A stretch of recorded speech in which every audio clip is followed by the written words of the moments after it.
The stock market continues to shrug off what may be a potentially disastrous impact of tariffs on the US economy over the next few months and really by the holidays. Remember, retailers are making decisions about what's going to happen in the holidays right now. So they're going to have to say, can we handle 145% tariffs on imports coming into the US? But you can see that investors don't really seem to think that's going to be a problem right now. The Dow Jones Industrial Average up a little bit, about an hour and a half into trading on Monday. S&P 500 was up for most of the morning, down just slightly, about 0.2%. And as I'm recording, the Nasdaq Composite has fallen off, is now down 0.6%. But this isn't a huge move because if you pull back, even with the Nasdaq Composite, we got a big recovery from the lows. Stocks are up about 13% just since April 8th. But there are storms brewing with the economy. You can see here that the US has seen cargo shipments coming into the country drop dramatically. Target and Walmart are warning that they're going to have empty shelves and they're going to have to increase prices. And despite the fact that China is rolling off some of their tariffs, if this gets to be a protracted trade war, I think it's pretty clear that the Chinese are going to be able to handle this much better than the US, as reliant as the US is on consumer spending. If those prices go up 145%, and that's probably on the low end, it's probably going to be more like 3x or 4x increases in prices for things that we buy every single day. This is going to be a big impact on the market. So I'm going to dig through some of what we learned today, what we're going to look for this week, and then 2 earnings reports that at least give us a little bit of data of what happened in the first quarter. My name is Travis William. Thanks for watching Asymmetric Investing. Please subscribe here on YouTube for all my content. And thanks to this video sponsor, The Motley Fool. If you go to fool.com/ASYM, they'll give you their top 10 stocks to buy right now. Let's go to the economic calendar from Trading Economics. Not a lot of news that's coming out today, but I do want to highlight what's coming tomorrow. Tomorrow, before the market opens in the US, we're going to get retail inventories, ex-auto, the goods trade balance, home seller price index. This is going to be really interesting to watch because if homes are not increasing in value at the rate that a lot of analysts think, that could tell you that wealth effect is going to get a little bit worse. Job openings declining. That's going to be an indication of, are companies still hiring, or are they starting to pull back on what they're thinking? We have some consumer confidence data. So a lot of information that's coming out tomorrow. Check back here. I'm going to be covering this early in trading and see what the impact is on markets, because these are going to be some of the leading indicators. The announcement of tariffs happened early in April. So the first quarter, all the financial results that we're going to be getting this week don't have that impact of tariffs. That's why investors are looking at things like guidance. Are companies pulling their guidance? Are they reducing their guidance? What does consumer confidence say? What does shipping look like? Is there a way we can sort of anticipate what's going to be happening, not this month, but 3, 4, 6, 8 months down the road? Because that's the planning that's happening today. But like I said, as you look at the market over the past year, it doesn't look like investors are expecting a whole lot of impact from what could be really, really dramatic impacts from tariffs.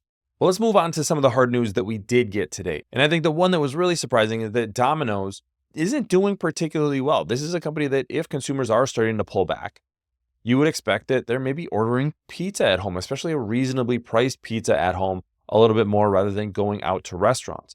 But Domino's said that US same-store sales actually fell 0.5% in the quarter. The company's opening a few new stores in the US, was actually closing more stores than they opened in the US internationally. And income from operations, that's the next line here, fell 0.2%. So Domino's isn't struggling per se, but it's not a growth company right now. We don't have those major tailwinds like we had a few years ago.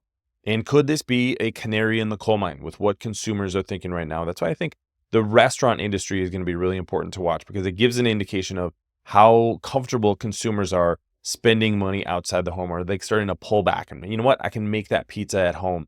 You dig down into the same store sales numbers and you can see that even the US owned companies that own the stores that Domino's actually owns actually performed quite a bit worse than the franchise owned restaurants. And you can see that this follows a year in 2024. Look at those comparable numbers, up 8.5% and 5.5% respectively.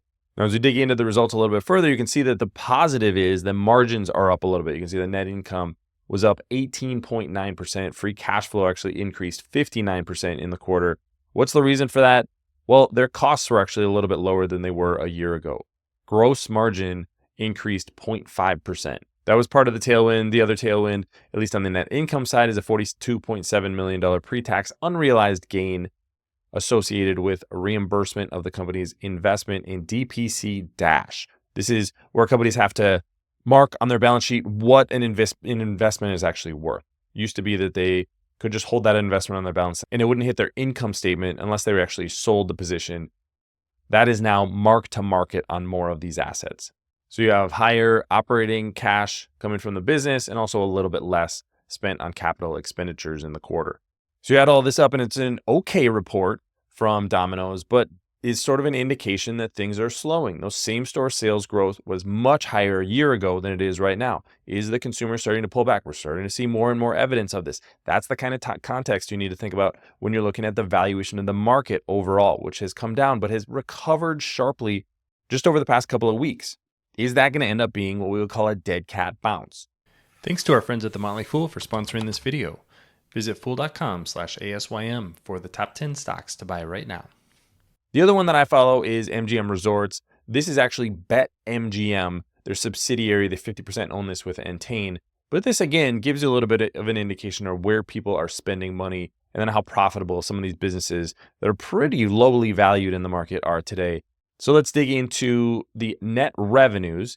And this is going to be iGaming was up 27% from a year ago. Online sports up 68% from a year ago. Handle increased 29%. Hold is going to be an indication of basically the amount of money that the company that BetMGM is generating as revenue compared to what's actually being bet. So their luck was a little bit better in certain areas. And you add all this together and you get a 34% increase in revenue on a pretty small user base. Monthly active users, just 1.1 million right now. So our consumers staying home a little bit more, maybe gambling a little bit more on sports. That's becoming something that we're seeing much more advertised, and BetMGM is a piece of that. Now we'll see later this week, MGM, the parent company, reports on Wednesday. So we'll see what their results look like, and we can compare that to the digital results and then the in-person results, which we're going to see from Las Vegas, regional casinos, and then Macau. That is their subsidiary related to China, a special administrative region of China. But does that start to pull back? Is there any sort of weakness in sort of those IRL events? That's going to be the thing that I'm going to be watching later in the week. We're going to get a lot of earnings reports this week. This is one of the busiest weeks. And then next week is kind of the culmination of most of the companies that are going to be reporting for the first quarter of 2025. I think the results have been pretty tepid overall. And keep in mind, we haven't seen any of the impact of tariffs yet on those first quarter results. So check back here if you want more on what's going on with the market and what I think about individual stocks. I'll be covering a lot of these earnings reports over the next couple of weeks. And let me know what you think about the news today and what the potential impact of tariffs will be. Leave those comments in the comment section below. Don't forget to subscribe to Asymmetric Investing. Thanks for watching, everybody. See you here next time.